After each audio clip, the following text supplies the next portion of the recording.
it appears that you may have a drug problem. If you do not take care of that, what's going to end up happening is you're going to be in and out of jail, maybe prison, or either somebody's going to have to identify your body because the last time you use may be the last time you use. Terry Talton got caught with less than a gram, but the judge saw what was really at stake. After a plea deal, Terry faces 180 days in jail and a hard $800 fine.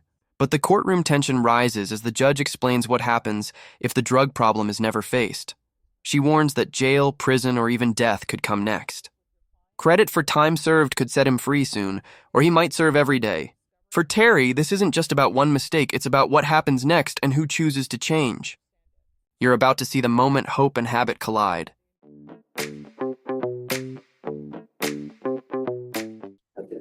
Court is calling 2025 CR 011986, State versus Terry Talton. Can I have parties announced? Robert Bromont for Terry Talton. And are you Mr. Talton? Yes, ma'am. Counsel, have you received all discovery? Did you review it with your client? Yes, ma'am, I did. Court will find that the state is in compliance with discovery. Mr. Talton, did you review the true bill of indictment with your attorney? Did you understand it? Yes, ma'am. Counsel, do you waive the reading of the indictment? Yes, ma'am. State, are you proceeding on the indictment as presented? Yes, ma'am. Mr. Talton, did you review the court admonishments with your attorney? Did you understand it and sign it in all the appropriate places? Ma'am. You're charged with possession of a controlled substance, penalty group 1, less than 1 gram. That's a state jail felony. The range of punishment is anywhere from 180 days up to 2 years in the state jail facility and up to a $10,000 fine. If you have a plea with the state, the court does not have to follow your plea.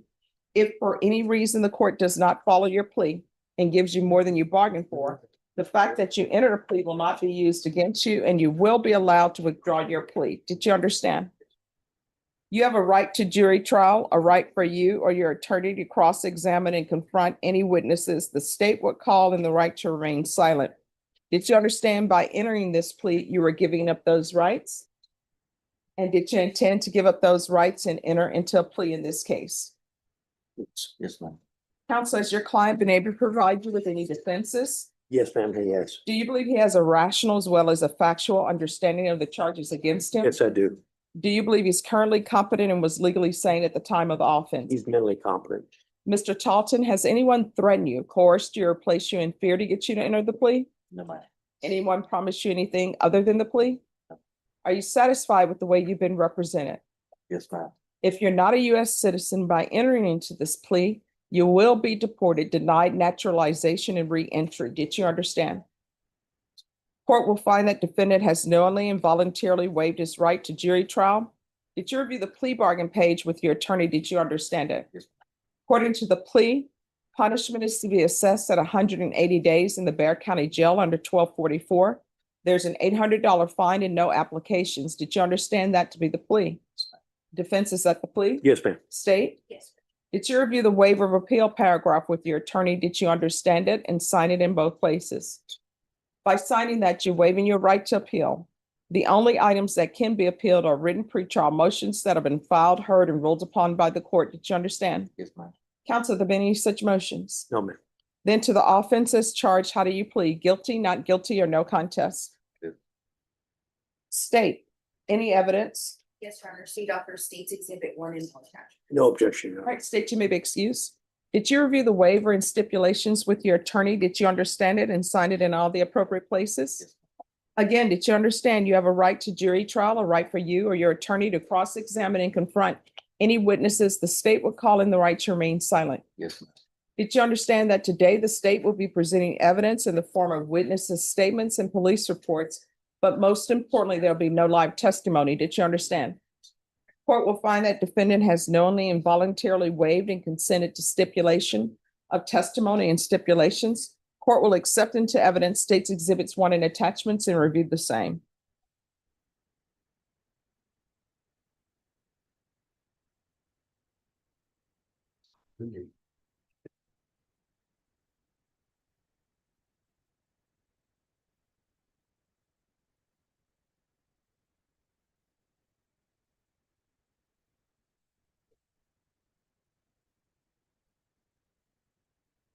All right, after reviewing State's Exhibits 1 and attachments, the court will find that there is sufficient evidence to find you guilty, and the court will find you guilty. Are you proceeding with sentencing? Yes, ma'am, will. All right. All right, so in regards to this case, I know that the theft case is not a misdemeanor. I guess it's a municipal court case. Yes, sir. There's no pending theft in our office. All right, okay, thank you. All right, is there anything you wish to say on behalf of your client? I think he'll do well. Needs to get back to work. All right. Then the court will find you guilty. The court will sentence you to $800 fine. Time and money will run concurrently. And the court will sentence you to 180 days in the Bear County Jail under 1244. Does he have adequate time or no? Yes, 112 days. 112 days. All right. So you'll receive credit for any time served. All right, did you review the document entitled Trial Court Certification of Defendant's Rights to Appeal with your attorney? Did you understand it and sign it? All right, because this is a plea bargain agreement, because I followed your plea bargain agreement, and because you waived your right to appeal, you do not have the court's permission to appeal. Because this is a felony conviction, you're not allowed to own or possess any weapons or ammunition. If you have a question over what a weapon or ammunition is, you'll need to speak to an attorney. Do you understand? Yes. All right, we can go off the record. So here's the thing. It appears that you may have a drug problem. If you do not take care of that, what's going to end up happening is you're going to be in and out of jail, maybe prison, or either somebody's going to have to identify your body because the last time you use may be the last time you use. The other thing, your attorney is telling me you have 112 days in. Usually people are like, well, why didn't she give me a judgment satisfied? Let me explain to you why I didn't say judgment satisfied on the record. I am not in charge of your receiving 2-for-1 or 3-for-1 at the jail. Right. Normally, if you're in general population, which means you're not causing any problems, for every day you spend in custody, the sheriff will give you credit for 2 days. If you're a trustee, which means you do work at the jail, maybe clean, maybe laundry or whatever, then the sheriff, instead of paying you money, they'll give you credit for every day you serve, you'll get credit for 3 days. I'm not in charge of that. So if they say that you are causing problems at the jail, they can take away your 2-for-1. Yes, ma'am. So the only thing I'm in charge of is I just sentence you to 180 days. You have to serve 180 days. How the sheriff is calculating that, that's how they calculate that. So I can't say you have a judgment satisfied because they're giving you credit for that, not me. You understand? All right, good luck to you. That means, basically, I'll have to do like 2 more months. No, I'm not saying that. What I'm saying is I'm only giving you credit for the 112 days. Okay. If the sheriff is giving you credit for every 2 days that you're in or every 3 days that you're in, they will probably release you. Now, mind you, I can send a letter to them and say, I want this person to serve every day and not get 2-for-1 or 3-for-1. I can do that. But what I cannot do is I can't force them Okay. to give you 3-for-1 or 2-for-1. Yes. That's completely up to them. Yes, ma'am. Okay?